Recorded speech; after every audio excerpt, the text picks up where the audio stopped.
Bueno, pues buenos días a todos y a todas. Os damos la bienvenida un viernes más desde la Secretaría Técnica de la Fiscalía General del Estado a lo que venimos denominando los viernes formativos de la Fiscalía General, que como ya sabéis venimos celebrando con la colaboración del Centro Universitario de la Guardia Civil y el Centro de Estudios Jurídicos. Damos la bienvenida también a los compañeros jueces que quieran acompañarnos en el día de hoy. Bueno, pues hoy tenemos el gran privilegio de contar con la presencia del director del Servicio Ejecutivo de la Comisión de Blanqueo de Capitales e Infracciones Monetarias, don Pedro Comín Rodríguez. Es director de SEPLAC desde noviembre del año 2020. Su trayectoria profesional se ha desarrollado principalmente en el Banco de España con 29 años de antigüedad, organismo al que accedió en 1991 como inspector de entidades de crédito y en el que ha desempeñado diversos cargos de responsabilidad, entre otros como director general adjunto de la Dirección General de Supervisión y como coordinador de la Dirección General de Servicios. También ha ejercido puestos de gestión en otros organismos como el Fondo de Reestructuración Ordenada Bancaria y la Autoridad Independiente de Responsabilidad Fiscal. Anteriormente también trabajó en el sector privado desempeñando puestos de auditoría y control financiero. Don Pedro Comín tiene la doble licenciatura en Derecho y Administración de Empresas por la Universidad de Cádiz y ha ejercido como profesor de posgrado en diversos organismos y centros educativos. Y hoy nos va a hablar del valor añadido de la inteligencia financiera y sus límites y cómo el SEPLAC analiza todo tipo de información o datos sobre activos financieros, movimientos de fondo y relaciones comerciales financieras para poder prevenir, detectar y combatir eficazmente el blanqueo de capitales y la financiación del terrorismo. Y es que, como todos sabemos, las nuevas formas de criminalidad económica y la creciente complejidad y sofisticación de los esquemas de blanqueo de capitales y de financiación del terrorismo motivaron la creación de SEPLAC en 1993 y a lo largo de más de sus 25 años de historia ha experimentado un desarrollo continuo, configurándose en la actualidad como una unidad altamente cualificada que actúa con plena autonomía e independencia operativa en la lucha contra el blanqueo de capitales. Le doy la bienvenida a don Pedro. Muchísimas gracias por acompañarnos en el día de hoy y le doy la palabra cuando quiera.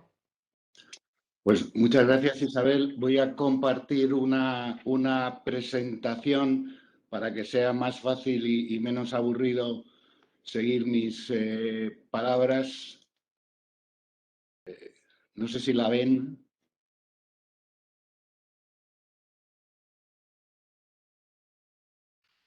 Sí, perfectamente. Muy bien, pues la verdad es que estas presentaciones son siempre una oportunidad para reflexionar sobre lo que hacemos y que muchas veces el día a día nos come. Y especialmente en este foro, que como nosotros decimos, tenemos proveedores y clientes, pues realmente uno de nuestros clientes más destacados en la prevención y en general contra la lucha contra el blanqueo de capitales, pero destinatario de los informes directamente o indirectamente es la Fiscalía, ¿no? Con lo cual, digamos, esta oportunidad y el placer de realizar esta presentación es doble. La presentación tiene tres partes. En la primera vamos a explicar un poco lo que es el SEPLAC. Yo creo que tengo mala suerte con los acrónimos, ¿no? Ni AIREF, ni SEPLAC, ni FROP. La verdad es que son... SEPLAC tiene 7 consonantes, ¿no? No sabemos si decir SEPLAC o SEPLAC. Pero bueno, vamos a intentar explicar, además del acrónimo, en qué consiste y cómo está compuesto el SEPLAC.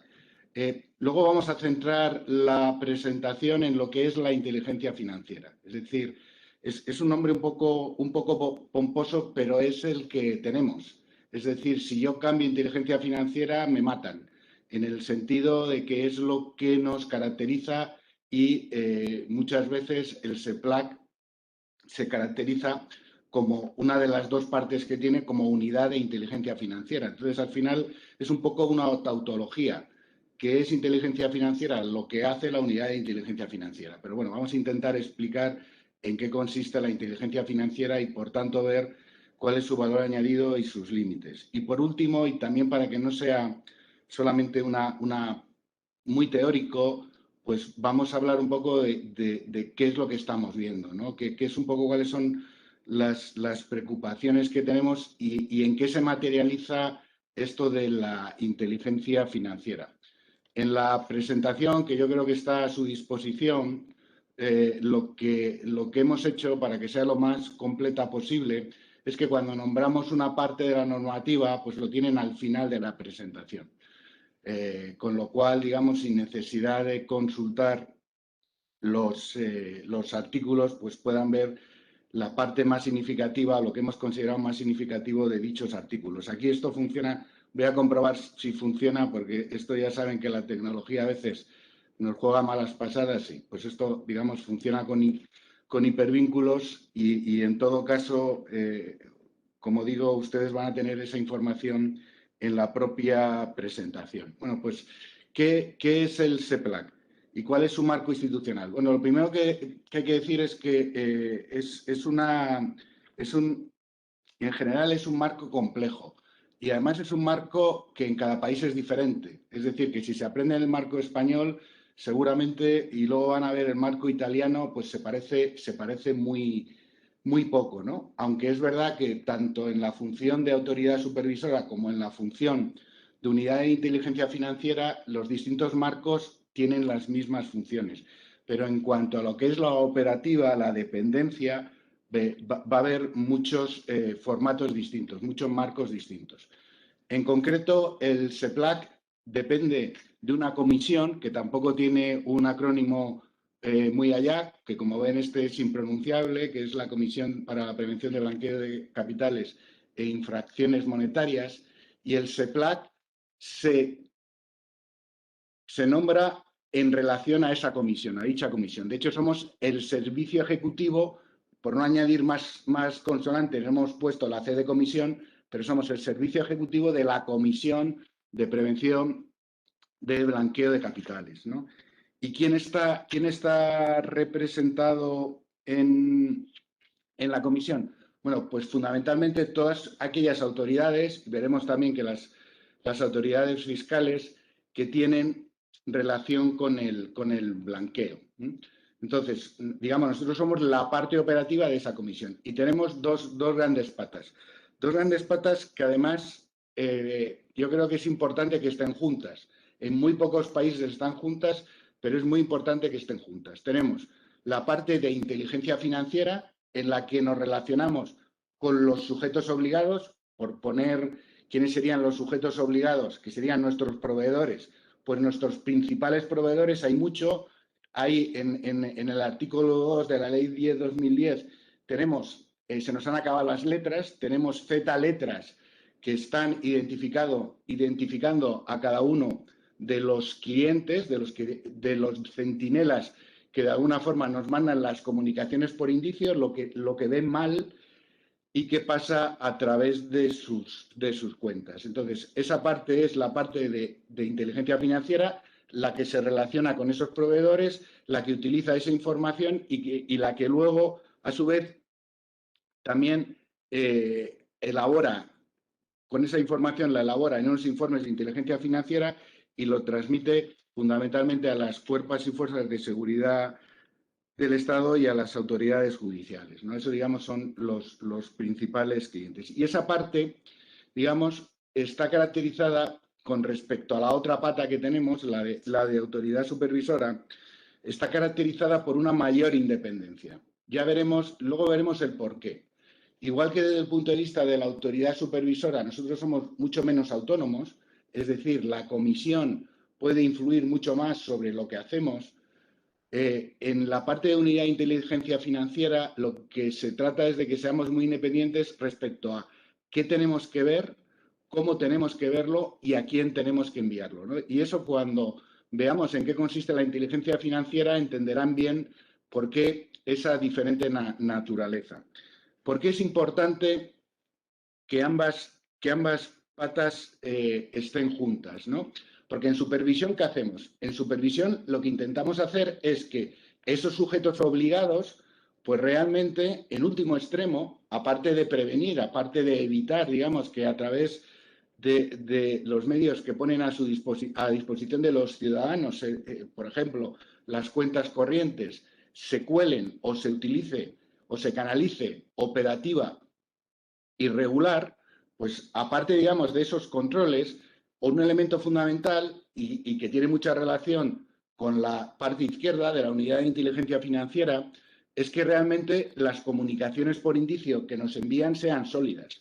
Entonces, ¿qué es lo que ocurre ¿para qué sirve, entre otras cosas, la supervisión respecto a la parte de unidad de inteligencia financiera? Pues para conseguir, digamos, que haya el flujo de información que recibimos de los sujetos obligados tenga calidad, porque la unidad de inteligencia financiera puede utilizar esa información, pero no puede dirigirse al sujeto obligado para que mejore la calidad. Esa parte la hace la supervisión y viceversa. Mucha de la información de unidad de inteligencia financiera, no a nivel individual, pero sí a nivel agregado, le da mucha información para el seguimiento de la autoridad supervisora. Otra cosa que veremos es que, en general, toda la prevención de blanqueo se basa en el riesgo. Es decir, hay muchas cosas que ver y los medios siempre son limitados.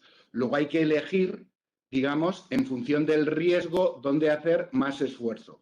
Bueno, pues para hacer eso, en supervisión funciona igual. Nosotros tenemos que poner más esfuerzo en aquellos sujetos obligados que tengan más riesgo, ¿no? Y que, por tanto, que su labor, que sus controles sean adecuados, nos va a beneficiar en mayor medida que otros. Bueno, pues para eso es importante que ambas estén relacionadas.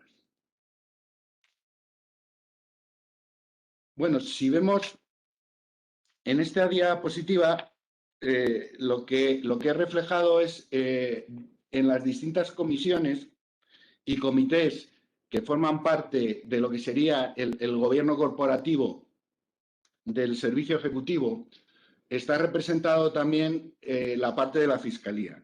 De hecho, por ejemplo, en el comité, para que vean un poco la composición tan variada, está representado el Tesoro, están representados los supervisores, está representado la Policía, está representado la Agencia Española de Protección de Datos y, en concreto, digamos, en este caso, el artículo 63 llega hasta la letra X. Bueno, pues la letra C, D y F están relacionados directamente con ustedes, tanto con la Fiscalía, con distintas fiscalías especiales, como con el Consejo General del Poder Judicial. También están representados en menor medida en el Comité Permanente. El Comité Permanente de la Comisión está fundamentalmente enfocado a supervisión, de ahí que la representación en este caso de la Fiscalía sea algo menor. En cambio, en el comité, aquí, digamos, llegamos hasta la letra L.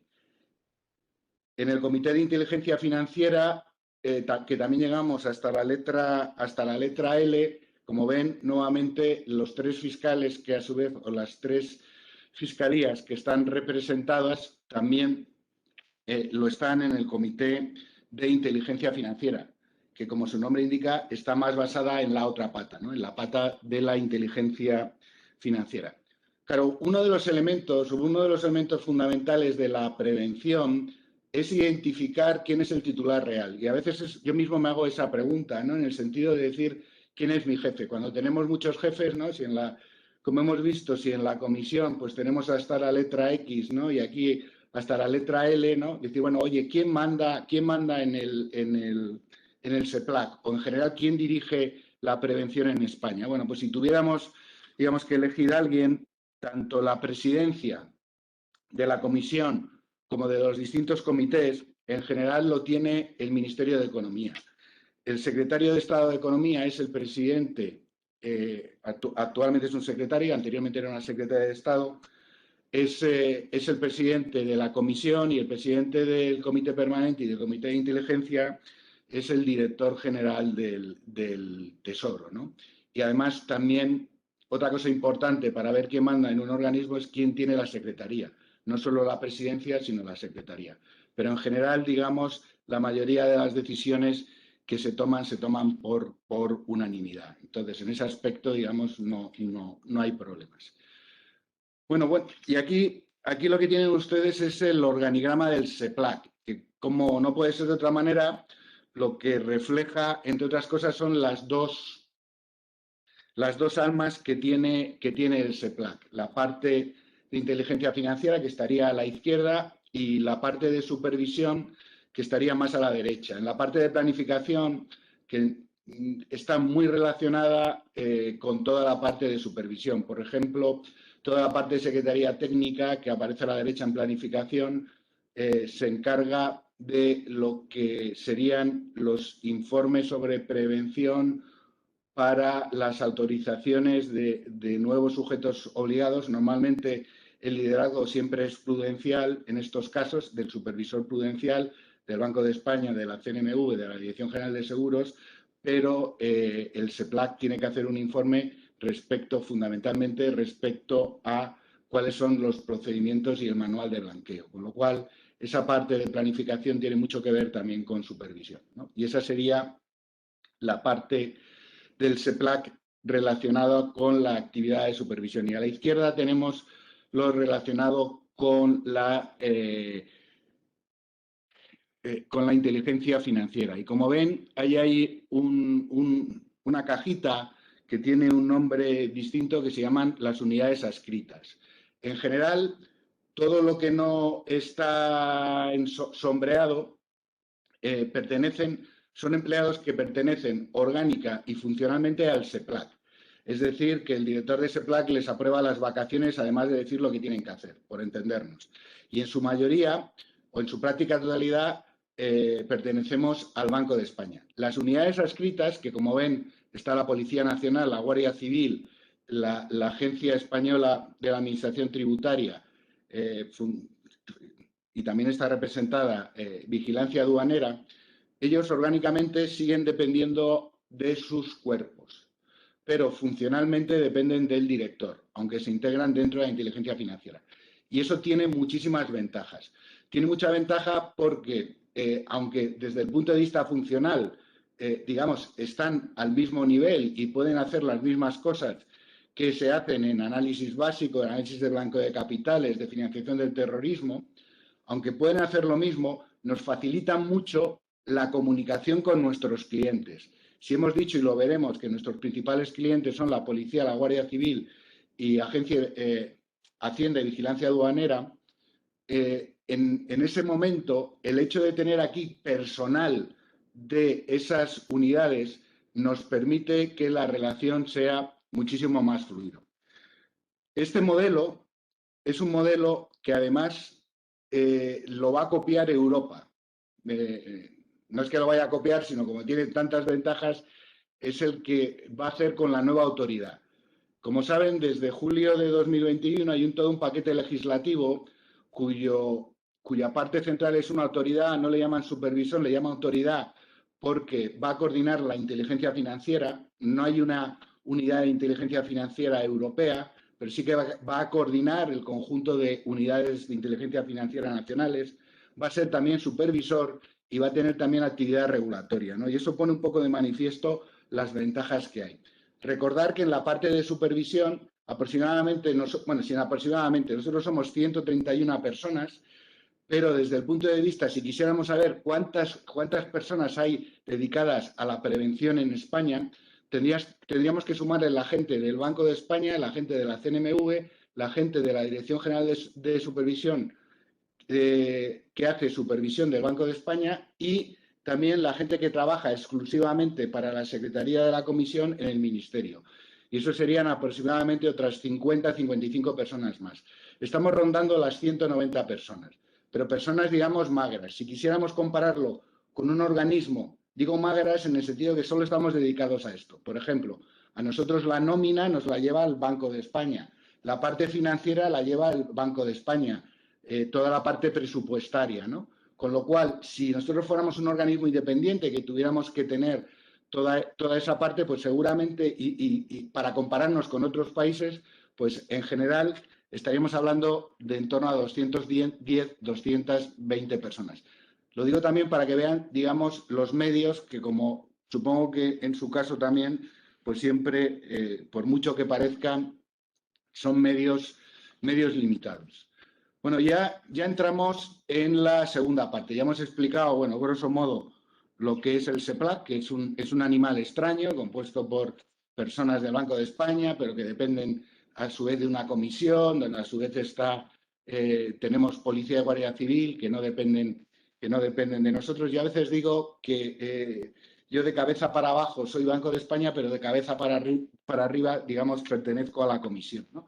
Pero bueno, vamos a entrar ya, digamos, de lleno en lo que sería la actividad de la inteligencia financiera, ¿no?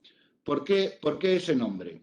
Bueno, ese nombre, ven que se incorpora ahí una definición que está en una directiva que todavía no está transpuesta, que es la directiva 2019-1153, que la define como todo tipo de información, ¿no? De una forma, digamos, extensiva, de una forma extensa, ¿no? Y nuevamente cae en el mismo defecto de decir que inteligencia financiera es lo que se hace en función de la prevención, ¿no? Pero ¿por qué le llamamos inteligencia financiera y no información o no de otra forma? Bueno, porque distinguimos entre lo que son datos, ¿no? Que es fundamentalmente lo que nos llega de los sujetos obligados, ¿no? Con esos datos, nosotros lo que hacemos es intentar combinarlo con distinta información que tenemos y veremos distintas fuentes de información que están en el SEPLAC y que permiten relacionar cosas y a partir de ahí lo que aplicamos es una técnica de unir puntos, ¿no? Esto es como los que somos ya mayores, ¿no? Pues los antiguos pasatiempos que lo que tenían es una serie de puntos que tú los unías y tenían unos números y conectabas el punto 1 con el 4 y al final te salía un dibujo, ¿no? Pues digamos, la parte de transformación, esa parte transformacional de pasar de información a inteligencia, pues parte de aplicar conocimiento a ese conjunto de información de una forma ágil y rápida, aplicarle conocimiento e intentar, digamos, trascender y aplicar un mayor valor añadido a esa información, ¿no? Y esa información se transmite finalmente en inteligencia financiera cuando concluimos. Es decir, a partir de esa información, que es una información de indicios, de inconexa, de datos, concluimos, ¿no? Y concluimos en el informe de inteligencia financiera, que es nuestro principal producto y que ponemos a disposición, como veremos, de policía y órganos judiciales, ¿no? Nosotros hacemos una cosa, lo digo también porque a veces en lo que hemos hablado, la dificultad de comparar en Europa, nosotros hacemos una especie de outsourcing o una especie de... Outsourcing es lo que se hace cuando quieres que alguien haga tu trabajo, no es lo que nos pasa cuando vamos a pagar en una tienda y en lugar de un cajero, pues lo que tenemos es una máquina automática y nosotros somos los que pasamos los documentos, ¿no? Entonces, desde el punto de vista también de inteligencia financiera, nosotros intentamos que los sujetos obligados no solo nos transmitan datos, ¿no? Y eso hace que, por ejemplo, en España hay unas 12.500 comunicaciones por indicios que vienen de los sujetos obligados, pero es porque queremos que ellos también apliquen información financiera y conocimiento dentro de los datos que están en su propia institución. Es decir, que también nos digan, oye, no solo lo que ha pasado, no solo en concreto una transacción, sino, oye, intenta ver si de esa transacción se deriva o de analizando en un conjunto de datos mayor, pues podemos pasar de una transacción a una TRAM, por ejemplo, ¿no? A eso nos referimos con la palabra outsourcing. En otras unidades de inteligencia financiera internacionales, pues a lo mejor en lugar de medirse en decenas de miles, la información que reciben está en centenas de miles. La razón fundamental es porque lo que se envían fundamentalmente son muchos datos sin esa parte de información financiera y conocimiento que en nuestra comunicación por indicio, que es el F19, es un modelo que se llama F19, está diseñado para que ya, digamos, ellos también vayan aportando más cosas, ¿no? Bueno, pues en el momento en que, digamos, toda esa parte se concluye, pasamos de la descripción a la prospección, pues en ese momento es cuando le llamamos inteligencia financiera. Bueno, esta diapositiva lo que trata de describir es básicamente lo que hacemos, ¿no? Como ven, distinguimos entre una parte administrativa, nuestra FIU, el SEPLAC, es administrativa, hay otras FIUs que tienen un carácter policial, hay otras que tienen incluso un carácter jurídico, otros están directamente en el Banco Central del país. En nuestro caso es un proceso administrativo que básicamente trabaja con las comunicaciones de los sujetos obligados y lo que hacemos con ellas es trabajarlos y trasladarlos a la parte donde empezaría la investigación y el proceso judicial. Entonces, lo que hay que dejar muy claro es que los análisis que hacemos en inteligencia financiera son en esta primera parte. ¿Por qué tiene sentido hacerlo así, fuera del proceso y de la investigación y el proceso judicial? Digamos, porque lo que permite es ser más ágiles, conseguir información menos elaborada por los sujetos obligados.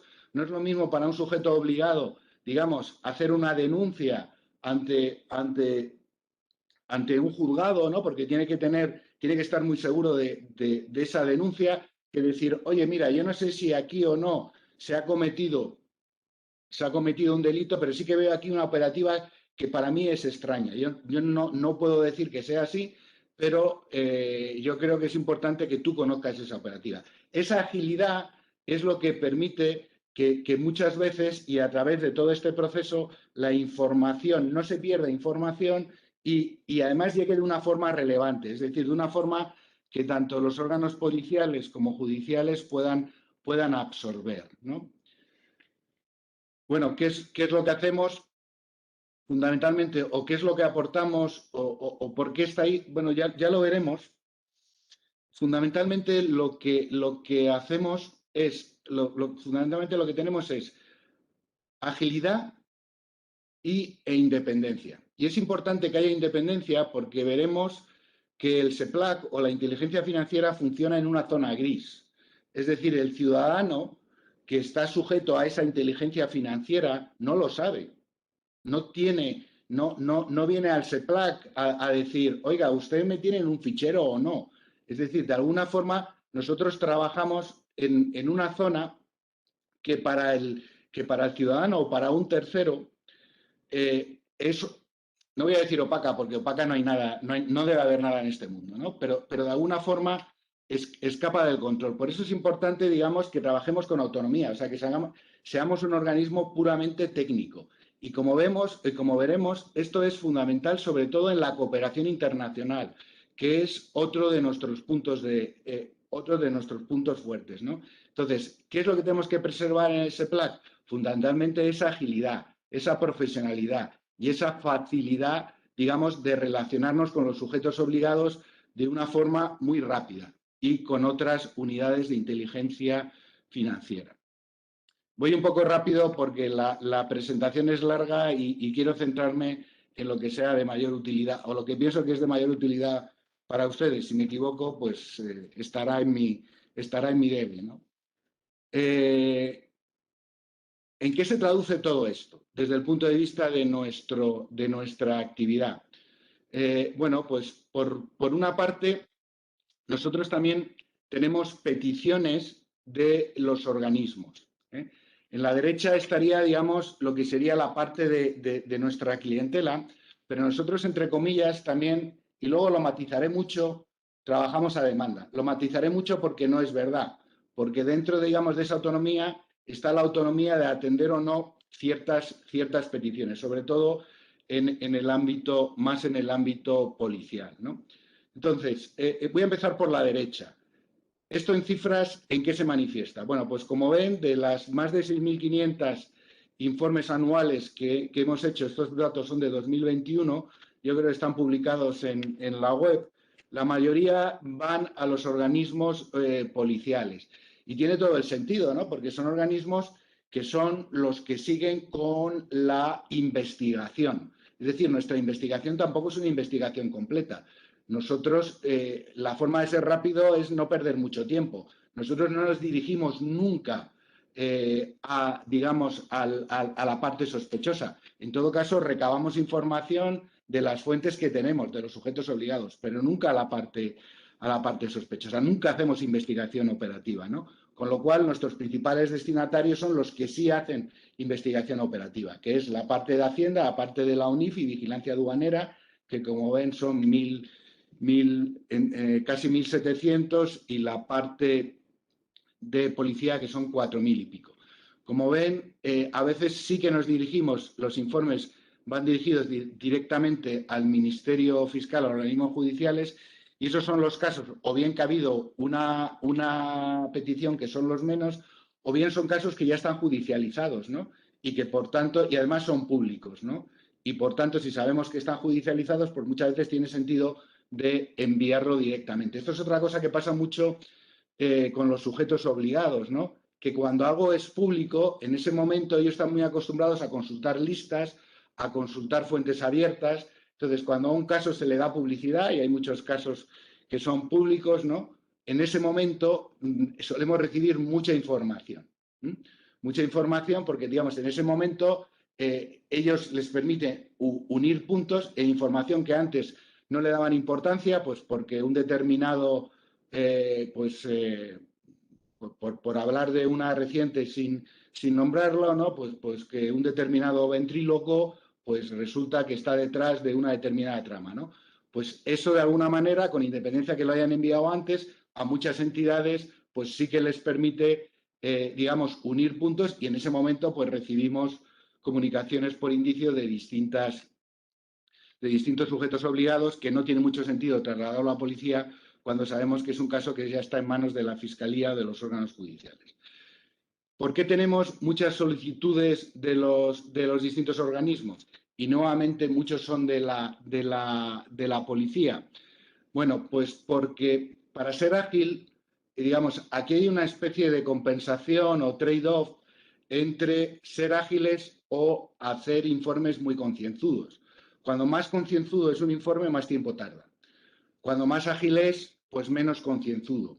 Entonces, tienes que llegar, digamos, a un determinado equilibrio. Y parte de ese equilibrio se consigue transmitiendo información muy rápida, sobre todo a los organismos policiales, con los que tenemos cruces de información ciegos, en los que les comunicamos todos los sujetos que nos están entrando, y ellos nos comunican de alguna forma las investigaciones que tienen en marcha, y eso permite que a partir de ahí nos hagan peticiones y podamos elaborar informes más detallados, ¿no? Y esto es un poco para que se hagan una idea de la parte de nuestra actividad. Luego volveremos un poco respecto a las peticiones del Ministerio Fiscal y de las autoridades. Bueno, vamos a hablar de un fichero, yo creo que es importante que conozcan, ¿no? Que es un fichero que es el de titularidades financieras, que tiene información muy relevante. ¿Por qué? Porque refleja la totalidad de las cuentas que tienen los sujetos obligados, fundamentalmente son bancos y entidades de pago, porque también hay que declarar las cuentas de pago, con el conjunto de los ciudadanos. O sea, son bancos que tienen establecimiento en España. Es decir, que si alguien tiene una cuenta fuera, en el fichero de titularidades financiero español no estaría en el correspondiente al país europeo donde esa cuenta está abierta, ¿no? Pero bueno, en concreto, los que tienen establecimiento en España pues tenemos casi 60 millones de personas, ¿no? Pues hay muchas personas físicas, y también hay personas que pueden ser residentes extranjeros o incluso no residentes. Y además tenemos 8 millones de titularidades reales. El titular real es otra herramienta que es muy potente, porque consiste en quitarle el velo. Normalmente el titular real se utiliza para las personas jurídicas, y se trata de identificar quién es la persona que está detrás de cada persona jurídica, detrás de cada sociedad anónima o de cada sociedad limitada. Pero también puede haber titular real cuando no coincida la persona física titular, o se abre una cuenta, pero en realidad es en beneficio de un tercero, ¿no? Pues ahí tendríamos un titular real, aunque la persona, digamos, titular legal también fuera una persona física. Y además hay distintos productos declarados, es decir, que los 60 millones de personas tienen 150 millones de productos, pueden tener varias cuentas, ¿no? Entonces, digamos, la información es muy rica.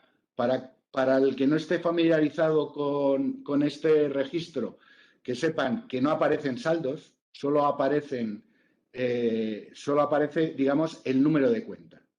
Es decir, a partir de ahí se podrían pedir movimientos y saldos, pero solo aparece el número de cuenta. Y bueno, esto se inició en 2016, hay 23.000 consultas, la mayoría de ellas desde el SEPLAC o de la Policía Judicial, pero ustedes a través de un punto único de acceso, tanto desde el Ministerio Fiscal como la parte judicial, pueden tener acceso al mismo, ¿no? Aquí está un poco contado un poco más con más detalle cómo es este fichero de utilidades financieras. Digamos, toda esta parte, para que esto no sea, para que esto sea una cosa seria y solo se puede utilizar para temas de prevención, para perseguir estos delitos, digamos, hay un fiscal que es el que se encarga de que esto funcione adecuadamente. Además, el responsable es la Secretaría de Estado de Economía y los encargados del tratamiento, entre otras, por ponerlo fácil, los que hacemos más el trabajo de mantener la base de datos, de ver que efectivamente las declaraciones sean correctas, bueno, pues todo eso lo hace el SEPLAC. Esto es importante que lo conozcan y digamos, también desde el punto de vista de su labor investigadora, la que hacen ustedes directamente, pues puede tener una cierta relevancia, ¿no? También es posible que parte de eso lo hagan a través de la policía judicial, pero hemos estimado, digamos, que es importante que lo conozcan porque además, y lo veremos en alguna de las diapositivas posteriores, es algo que nosotros verán la capacidad de usar o la potencia que puede tener esto desde el punto de vista también estratégico. Bueno, la parte internacional, habíamos dicho que es otro de los puntos fuertes de una FIU. O sea, la FIU hay que entenderla, perdón, la FIU es Unidad de Inteligencia Financiera en inglés, que saben que le cambian el orden y es Financial Intelligence Unit. Pero bueno, y cuando digo FIU, ustedes me traducen por Unidad de Inteligencia Financiera. Entonces, no solo se trata de una unidad, sino se trata, digamos, de una red de unidades. O sea, aquí el truco es que se ha encontrado una vía rápida para comunicar mucha información con FIUs de distintos países. Entonces tenemos, por un lado, las FIUs europeas, que se hacen a través de FIUNET, y tenemos las FIUs internacionales o fuera de Europa, que se hacen a través de ECMO.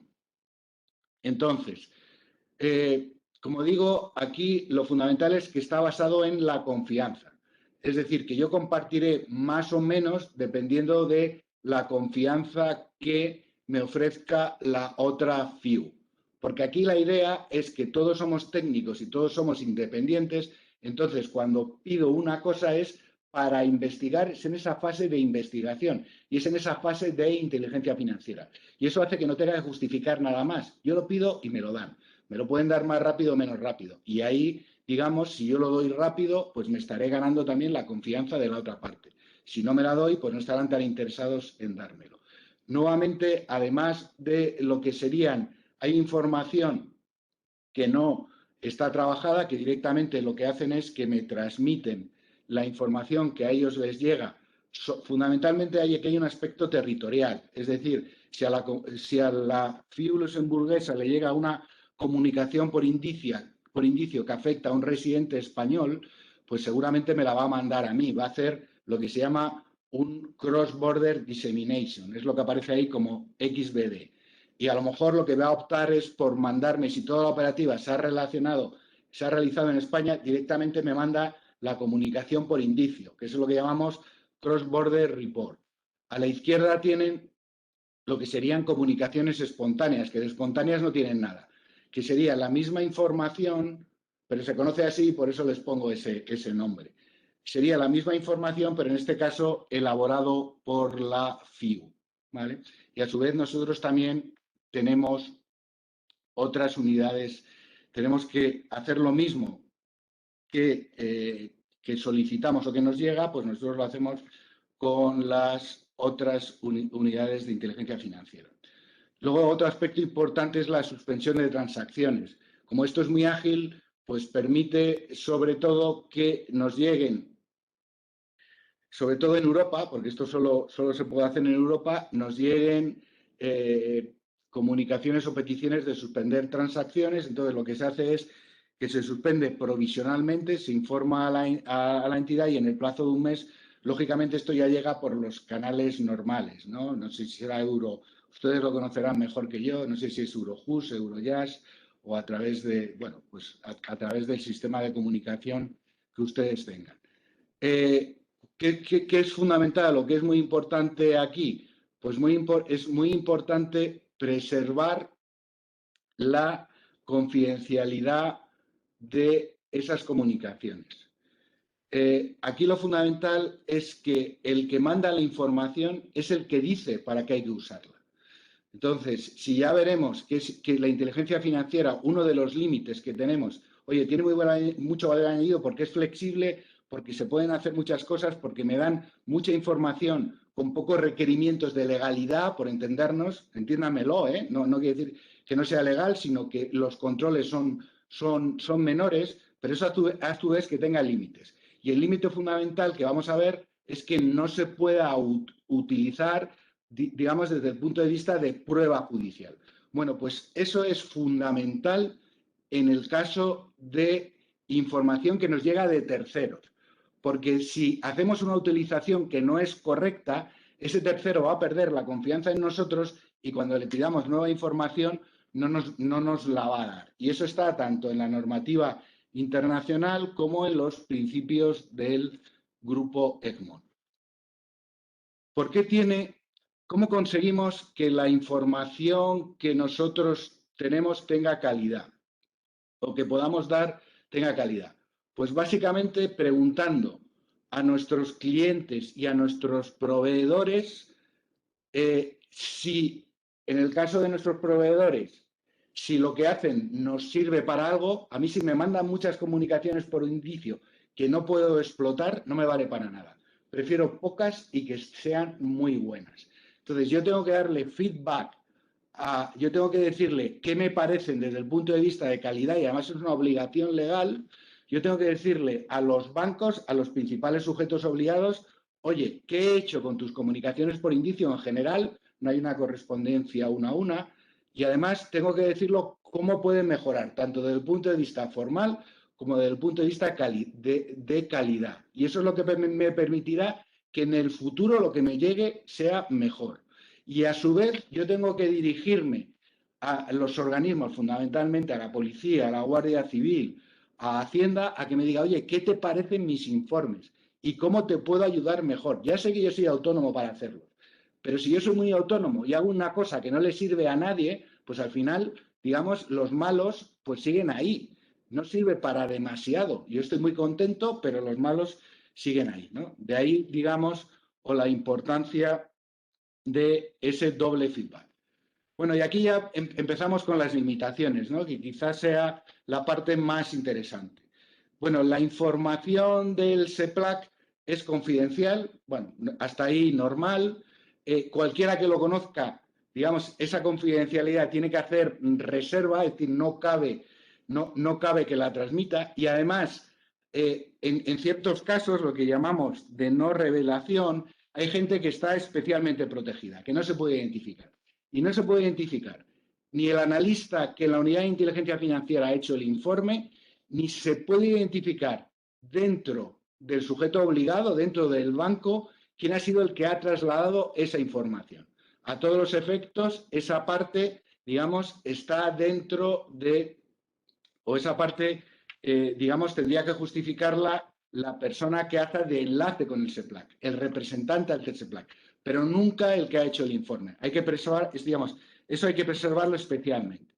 Y aquí tenemos, digamos, en la parte derecha, digamos, oye, como esta parte es secreta, ¿qué quiere decir? Pues que, digamos, es algo que no se puede utilizar como prueba, que no se puede incorporar a las diligencias judiciales y que hay que transmitirlo por canales especialmente seguros. Ahora veremos algún caso más. Esto me la salto, lo vamos a ver ahora. Lo que aparece ahí como garantías es, esto no quiere decir que el SEPLAC no tenga que prestar auxilio a los órganos judiciales, no, todo lo contrario. De hecho, hay una norma específica, sino que hay que ser muy consciente de para qué sirve y para qué no sirve la información del SEPLAC. Y eso es lo único que va a mantener en equilibrio el sistema. Es decir, que va a garantizar que el ciudadano no se sienta, entre comillas, maltratado o no se sienta, digamos, limitado en lo que son sus derechos, ¿no?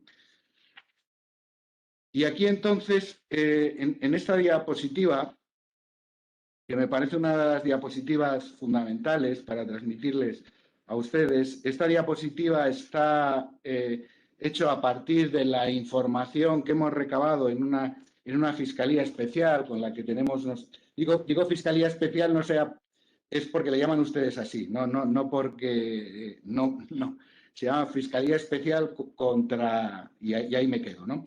Digamos que es uno de nuestros principales clientes que le hemos dicho, dice, oye, ¿cómo es posible preservar, digamos, esa dualidad en la que vosotros recibís un informe de inteligencia financiera y resolvéis sobre la necesidad de iniciar una investigación o no, y por tanto tenéis que abrir diligencias de investigación y además normalmente esas diligencias de investigación cuando deciden abrirlo nos lo comunican y la razón es que en el caso de que nosotros recibamos nueva información, pues ya sabemos a quién tenemos que dirigirla, pero a partir de ahí esas diligencias ellos tienen de alguna forma que reproducirlas, ¿no? Entonces, para la información de naturaleza bancaria, pues tienen que dirigirse al banco para que a su vez esa información que ya le hemos dado y que viene de ese banco, pero el banco, digamos, se la dé y entonces la información que le dé el banco ya sí que se pueda incorporar. Cuando hay información, digamos, que ha venido del registro o de un notario específico, pues lo mismo. Y en el caso que haya venido de una FIU internacional, pues lo lógico es que lo reproduzcan a través de los mecanismos judiciales de comprobación, ¿no? Entonces, en el momento en que acaben esas diligencias de investigación, pues decidirán si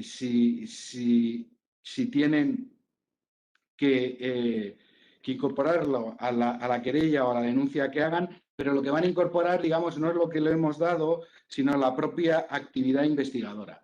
Eso no quiere decir que en un determinado momento no se pueda citar que esa información, que digamos la información originaria, la han recibido de inteligencia financiera. Es decir, a nosotros nos gusta decir que queremos ser transparentes, es decir, que o invisibles, ¿no? Que no queremos figurar en esos apartados, ¿no? Que no queremos tener un protagonismo, sino que el protagonismo lo tienen que tener realmente los investigadores, tanto en la parte policial como la parte, digamos, las diligencias que se practiquen judicialmente, ¿no?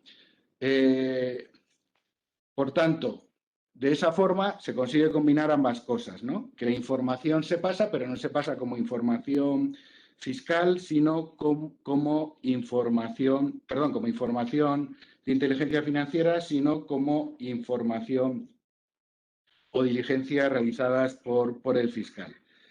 ¿Quiere decir esto que si la autoridad judicial requiere a que se incorpore el informe de inteligencia financiera no se haga finalmente? Pues no, pues eso quiere decir que sí, pero desde luego lo que hay que evitar es que hacer todo lo posible porque eso no se haga. Si un juez lo decide, pues faltaría más que finalmente deberá incorporarse, aunque, digamos, estamos debilitando todo este sistema, ¿no? Este sistema funciona si funciona, digamos, perdón que me he saltado una diapositiva, pero he hecho bien en saltármela porque es el mismo caso cuando esta información se envía a la parte policial. En este caso ellos reproducen lo mismo y hay parte en que no llegan. Por ejemplo, si lo mando a un banco, perdón, si lo mando a la policía no puede dirigirse a la parte bancaria. Entonces, vamos a ver un caso en que realmente nuestros informes tienen poco valor, ¿no? Desde el punto de vista del que nos lo solicita, ¿no? Y estamos hablando del fraude del CEO, que si no están familiarizados con él, lo que se llama del CEO, porque el CEO es el que más manda, ¿no? Es el Chief Executive Officer. Y entonces lo que se intenta a través de engaños y esto pasa mucho también en el sector público, es conseguir, lo normal es que se haga un pago en una cuenta que no es la cuenta, por ejemplo, del proveedor. Es decir, alguien me presta un servicio, les pongo un ejemplo para que lo entiendan rápidamente. Alguien me presta un servicio, yo por supuesto tengo que pagar por ese servicio y en ese momento lo que les llega es una comunicación, un email aparentemente del que ha prestado el servicio diciendo que ha cambiado de cuenta y que por favor se lo envíen a la cuenta que tienen abierta en un banco. Esa cuenta no está a su nombre, pero si la víctima se lo cree, pues lo manda creyendo que lo está mandando al sitio correcto y en realidad se lo está mandando a los malos, ¿no? Eso hace finalmente que lo que se produzca es un pago a una cuenta indebida y de alguna forma ese fraude, los fondos se pierden. Entonces, ¿qué es lo que nos está ocurriendo? Nos estamos encontrando con requerimientos judiciales que lo que intentan analizar es la parte que ocurre aquí, no la parte que ocurre respecto al engaño, sino la parte que ocurre en el banco. Es decir, si el banco ha cumplido con sus responsabilidades, ¿no? Y ahí el SEPLAC puede decir poco, ¿no? Porque toda la parte de inteligencia financiera lo que se basa es en intentar o bien recuperar rápidamente el dinero e intentar impedir la trama, pero no estamos valorando cuál es la actuación del banco. El engaño se ha producido, digamos, en el entorno de la víctima y el banco ha podido ser negligente o no respecto al engaño, no, sino respecto a haber admitido o no un cliente. Pero eso, digamos, el informe del SEPLAC o lo que haga el SEPLAC tiene poco sentido. Bueno, esto me lo voy a saltar, estos simplemente son elementos de colaboración judicial y simplemente que sepan que en el futuro cada vez más va a haber mayor necesidad de información y hay que compartir información en ambos sentidos y esto va a ser un reto para todos. ¿De acuerdo? Y voy a ir, digamos, con dos fraudes que yo creo que es importante que conozcan y para que vean un poco en qué medida nos puede servir o sirve la inteligencia financiera. Bueno, uno es el fraude de IVA con los hidrocarburos, que fundamentalmente lo que consiste es que alguien, esto se puede hacer en muchos ámbitos, pero hidrocarburos pasa mucho porque en la primera sociedad, en la sociedad que llamamos trucha, el IVA no soporta IVA. Es decir, el operador registrado, la venta a la sociedad trucha se la hace dentro del depósito fiscal. Entonces, esa sociedad no soporta IVA, pero sí que repercute IVA a terceros, ¿no? A distintas sociedades y al final esa gasolina llega a la estación de servicio. Bueno, el fraude consiste en que la sociedad que no soporta IVA sí que lo repercute. Es decir, sí que repercute IVA a lo que hemos llamado sociedad pantalla y, por tanto, ese IVA que repercute lo tendría que ingresar. Bueno, pues si no ingresa ese IVA, lo que está haciendo es defraudar a la hacienda pública, que eso en sí mismo, dependiendo del importe, pues ya sería un delito, ¿no? Aparte aquí normalmente hay una trama, lo cual sería un delito. Pero es que además, digamos, lo que se está cargando es el sector en su conjunto, porque este sector tiene márgenes limitados, el IVA es el 21% y al final, a través de estas tramas, lo que se puede hacer es conseguir que en la estación de servicio los malos, digamos que no tienen por qué ser malos todos, pero que se venda la gasolina más barata y se expulse a los buenos. ¿Qué dificultades hay aquí de prueba? Pues la dificultad de prueba es que este va a ser malo, pero todos estos no tienen por qué ser malos. Hay que probar que conocen esta operativa, que están relacionadas, ¿no? Y para eso nos puede ayudar mucho la inteligencia financiera. Y bueno, aquí tienen un ejemplo reciente. ¿Y cómo nos ayuda la inteligencia financiera? Bueno, pues lo que hacemos es crear bases de datos específicas en la que relacionamos a mucha gente de muchas maneras distintas. Por ejemplo, relacionamos a la gente que opera con la misma sucursal. ¿Y eso qué te permite? pues te permite saber si, oiga, teóricamente usted no está relacionado porque usted resulta que tiene un almacén o una gasolinera en Almería, pero está relacionado con una sucursal en Toledo, donde está toda la trama, pues eso te da un indicio de que esa relación puede existir y a partir de ahí se puede seguir investigando, ¿no? Y eso lo ponemos a disposición de nuestros analistas y luego fundamentalmente a disposición de la UNIF. Y además lo que creamos es un intercambio público-privado que consiste en reunir a toda la gente que tiene información, bancos, operadores, para decir, oye, tenemos este problema, ¿qué datos podemos utilizar para conseguir identificar esas tramas y que, por tanto, luego en la parte judicial pues se pueda condenar? Otro problema grave, y con esto termino, lo único que quiero es que vean, digamos, la capacidad desde el punto de vista estratégico de la inteligencia financiera. Estamos teniendo un problema grave de fraude y suplantación de identidad. Con los temas online, ustedes se pueden imaginar por qué, ¿no? Cada vez hay más apertura masiva de cuentas que se hacen a distancia, donde es fácil usurpar la identidad. A veces también hay gente que presta su identidad. ¿Por qué es importante o por qué los malos quieren tener muchas entidades distintas? Porque los importes llaman la atención. Cuando yo hago un fraude del CEO, si el fraude es de 80.000 euros, pues a lo mejor se puede detectar, pero si el fraude es de 10.000 euros y lo envío a una cuenta y hago 100 fraudes de 10.000 euros enviados a distintas cuentas, eso no va a llamar la atención. Necesito muchas cuentas que sean aparentemente normales, ¿no? Entonces, ¿qué podemos hacer? ¿Qué podemos hacer nosotros desde el SEPLAC para, digamos, abordar ese problema? Bueno, pues lo que buscamos son patrones y vemos que tenemos un fichero donde están todas las cuentas abiertas. ¿Y qué es lo que ocurre cuando se usurpa una cuenta? Que no se abre una, sino que se abren muchas. Se abren muchas cuentas en diversas entidades en un corto espacio de tiempo. Con lo cual, yo puedo tener indicios de que algo raro está pasando con unos determinados titulares. ¿Por qué? Porque estoy viendo altas en el fichero de titularidades financieras. Pero yo tengo un problema, porque yo esa información no puedo compartirla. Entonces, ¿qué hago? ¿No la utilizo y dejo que sigan? No, pues lo que hacemos es una cosa, que hacemos una petición de datos.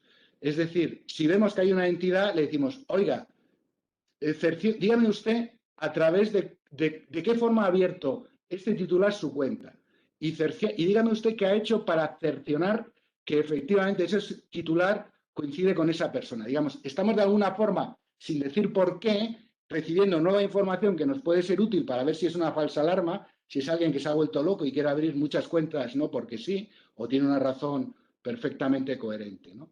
Entonces, bueno, esto es un poco simplemente para que vean digamos, qué se puede hacer con la inteligencia financiera y que puede no ser tan obvio como trasladar una información desde los sujetos obligados, básicamente el sector financiero, pero hay muchos otros.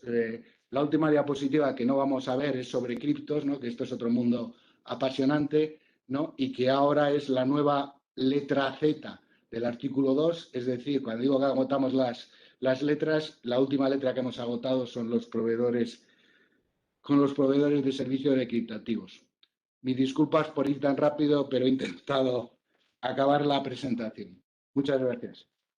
Bueno, pues muchísimas gracias, Pedro.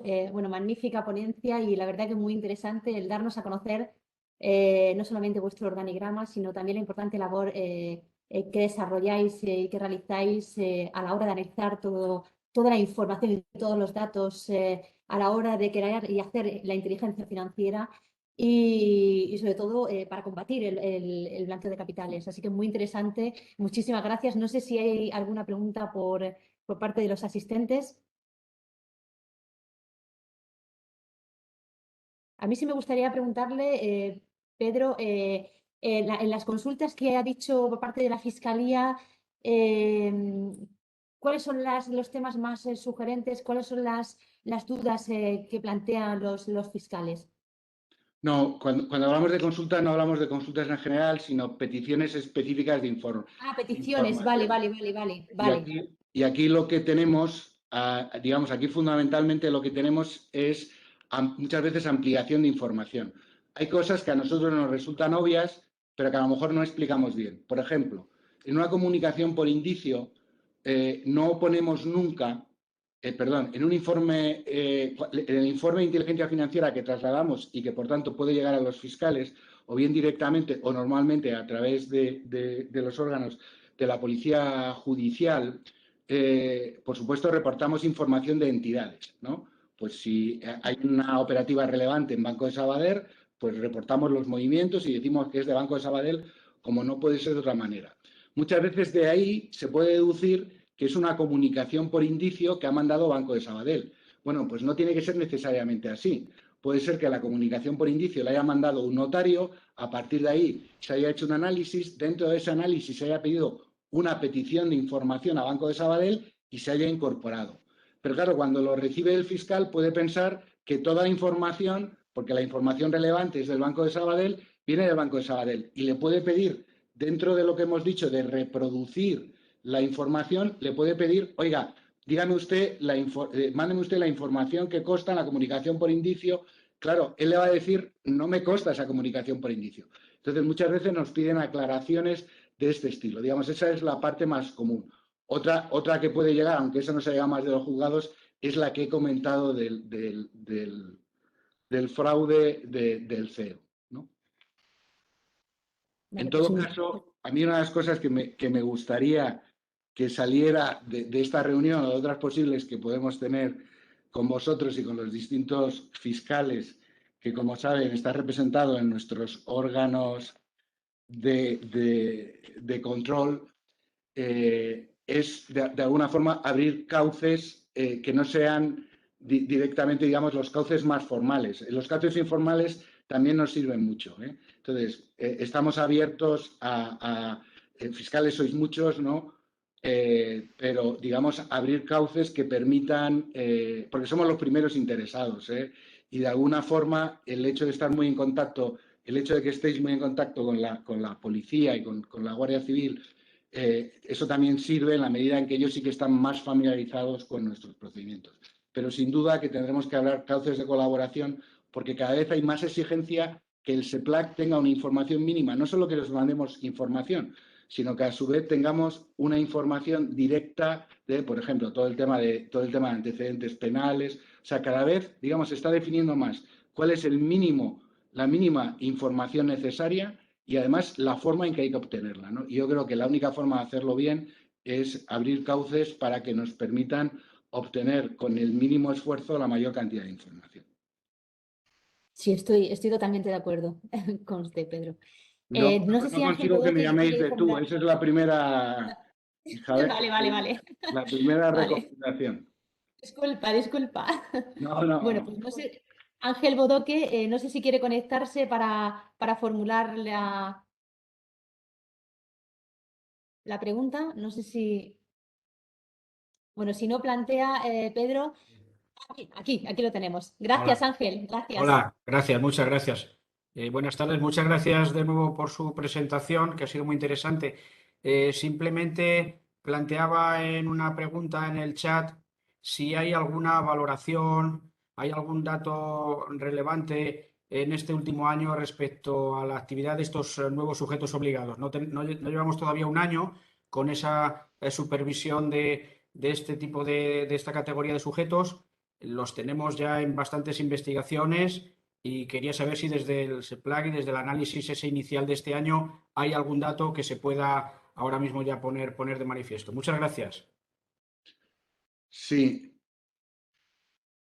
No es fácil contestar rápidamente y además ser políticamente correcto. Voy a intentar hacer las dos cosas. Hasta ahora el SEPLAC, o sea, curiosamente, hemos estado relativamente ajenos de este fenómeno. No porque no nos preocupara, sino porque, al no ser sujetos obligados, la información que nos llegaba era una información indirecta. Es decir, parte de los proveedores de servicios de criptoactivos eran clientes de los bancos y los bancos nos informaban sobre sus clientes o sobre operaciones que podrían ser sospechosas. Pero nosotros no teníamos competencias, no podíamos dirigirnos a ellos, no eran sujetos obligados y, por tanto, el volumen de información que nosotros teníamos era limitado. Dentro de las ventajas de tener a las unidades adscritas aquí, cuando hemos intentado hacer una investigación nos hemos apoyado mucho digamos, en las unidades adscritas que ya estaban tratando con este problema, Policía y Guardia Civil, y lo ha dicho Ángel, que ellos ya llevan tiempo tratando este problema porque, lógicamente, todo este mundo está dando lugar sobre todo por hablar, digamos, de la parte peor, pues está dando lugar a una serie de estafas o fraudes, digamos, que tienen como subyacente o como gancho todo este tema de las criptomonedas, ¿no? Por no hablar de otros de los problemas principales, que es la opacidad, ¿no? Que esto es, digamos, una de nuestras preocupaciones fundamentales. Entonces, ahora, ¿qué es lo que ha ocurrido? Bueno, pues curiosamente no hay un supervisor de estas entidades, no hay un supervisor. En la parte regulatoria no hay un supervisor prudencial. Igual que hay un supervisor prudencial de bancos, no hay un supervisor prudencial de proveedores de servicio de criptoactivos. ¿Cómo está ahora repartido esto? Bueno, pues lo que tenemos es que la parte de publicidad está en la CNMV, pero es la parte de publicidad, no es la parte de actividad. La parte de registro, que solo es la parte de registro, está en el Banco de España. Pero registrar simplemente significa eso, registrar. Y dentro de la parte de registro se han dado de alta o han solicitado su registro aproximadamente más de 100 proveedores de servicio de criptoactivos. Ni son todos los que están, ni están todos los que son. ¿Por qué? Porque lo que dice la norma es que todos los que operen en España, con independencia de que estén establecidos, por entendernos, por clientes españoles, tienen que ser dados de alta en el registro. Simplemente comprobando los que han pedido suscripción en el registro con los principales operadores, pues dentro de los 15, pues hay más de 10 que no han pedido de alta. Primer problema. Segundo problema, muchos de los que la han pedido en realidad hacen una actividad que es muy residual, ¿no? que es muy de la parte de clientela. Entonces, ¿cuál ha sido nuestro contacto? Nosotros lo que tenemos que hacer, y lo hemos visto antes, que lo hacía la parte de planificación, el Banco de España lo que nos pide es que opinemos sobre los procedimientos de prevención. Entonces, ¿qué es lo que estamos viendo? Pues lo que estamos viendo es que lo voy a decir de forma suave, los procedimientos de prevención son manifiestamente mejorables. ¿Por qué esto es así? Esto es lo esperable, porque cuando alguien no está sometido a control o supervisión, digamos, está enfocado básicamente en la parte de marketing, en la parte de negocio. Y la parte de control es algo que para las autoridades es fundamental, pero que solo lo perciben cuando realmente se sienten compelidos, obligados a hacerlo. Es decir, no hay hasta ahora son máquinas comerciales, pero no son máquinas de control. Entonces, lo que estamos viendo es que, digamos, los controles que tienen son, estoy hablando en general, son relativamente mejorables, ¿no? Y entonces estamos haciendo muchísimas peticiones para que, desde el punto de vista de la autorización, para que mejoren al menos el manual, para que al menos lo mejoren sobre el papel, ¿no? Hay excepciones como todo y hay modelos que son modelos cerrados en que realmente lo que se ve claramente que están prestando un servicio al cliente, pero no la parte opaca, digamos, es ajena. Está todo perfectamente controlado. Otro problema que estamos teniendo, los serios no están entrando. Es decir, la banca también puede hacer esto. La banca sí que está acostumbrada a hacer esto, pero está siendo muy renuente a entrar. ¿Eso qué significa? Pues significa que dentro de esos 105 todavía no hay banca que esté realizando esos servicios y, por lo tanto, que no tengamos sujetos obligados que sean fiables. Y, además, esto empezó en septiembre, el plazo, que creo que eran 3 meses, acabó en enero, o sea, que acaba de terminar, o en febrero. Yo creo que acabó a finales de enero, el 31 de enero, el plazo para que se apuntaran, y estamos recibiendo las primeras comunicaciones por índice. O sea, estamos haciendo las primeras interacciones con ellos.